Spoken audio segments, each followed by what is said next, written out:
Imagine the 11th century. South India is ablaze with power. The Chola dynasty, master shipbuilders and fierce warriors, reign supreme.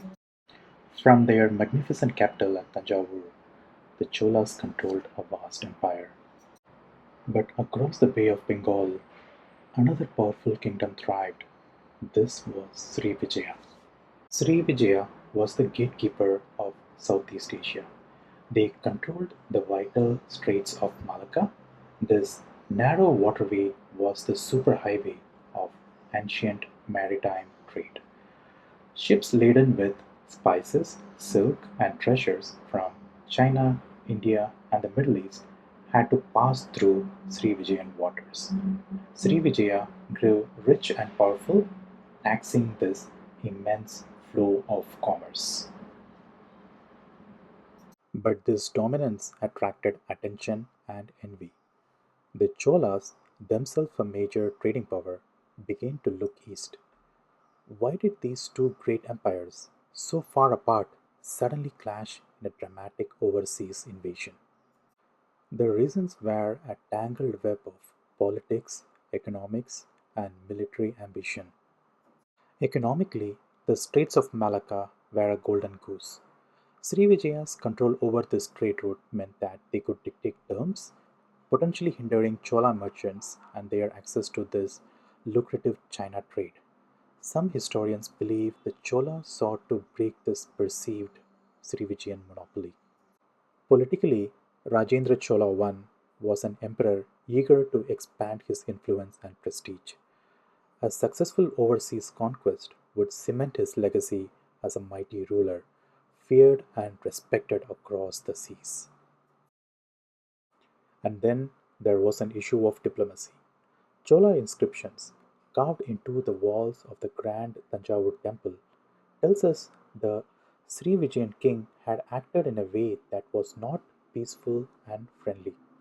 These inscriptions accuse Srivijaya of obstructing Chola envoys and traders. This interference, a direct challenge to Chola authority, may have been the spark that ignited the invasion. It was a matter of honor of asserting Chola power in the face of perceived disrespect. So, in the year 1025 AD, Rajendra Chola I unleashed his naval might. Indian ships usually sailed east across the Bay of Bengal. They would stop at ports in Aceh or Kedah before entering the Malacca Strait. But the Chola fleet did something unexpected. They sailed directly to the west coast of Sumatra. They used Baras, a port on Sumatra's west coast with Tamil trading connections, as a crucial resupply point after crossing the vast Indian Ocean. From Baras, the Chola fleet sailed south along Sumatra's west coast. They then entered the Sunda Strait, approaching Srivijaya from an unguarded direction. The Srivijayan navy was stationed near Kedah, expecting an attack from the northwest, near the Malacca Strait. They were completely unprepared for a strike from the south. The first city to be attacked was Palembang, the very heart of the Srivijayan Empire. The Cholas stormed Palembang. They sacked the city, plundering the royal palace and monasteries. The Thanjavur inscription proudly records that Rajendra Chola I captured the Srivijayan king Sangrama Vijayatungaravarman himself.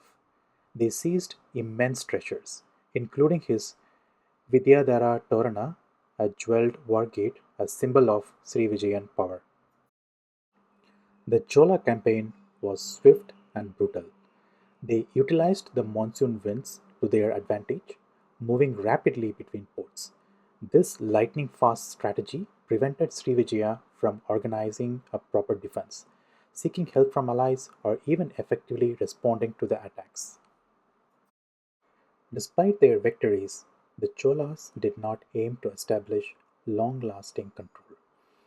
Their campaign was primarily a series of fast moving raids focused on plunder and weakening Srivijaya. They were like a thunderbolt, striking with immense force, but not staying to occupy the land. What happened after this Chola thunderbolt struck? Srivijaya was weakened significantly. Their prestige was diminished, their trade networks disintegrated. The Chola invasion shattered their maritime monopoly in the region. However, the Cholas did not stay to rule. They looted, asserted their dominance, and then withdrew, returning to South India with their spoils. Srivijaya did recover in time, but the invasion marked a turning point. Their unchallenged dominance of the Southeast Asian maritime trade was over. Other powers would rise in the vacuum created, and the balance of power in the region shifted. For the Cholas, the Srivijaya conquest was a glorious chapter in their imperial story, immortalized in the Thanjavur inscriptions. It demonstrated their unparalleled naval power and their reach across the Indian Ocean. It was a bold assertion of Indian power in the Southeast Asia, a moment when Chola thunder rolled across the waves, leaving a lasting impact on the region. The Chola invasion of Srivijaya remains a fascinating episode in history, a testament to the ambitions and interactions of powerful empires in the medieval world.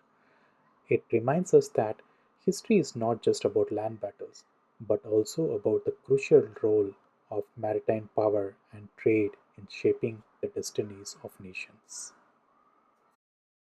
Thanks for watching. We'll be back with more historical stories soon.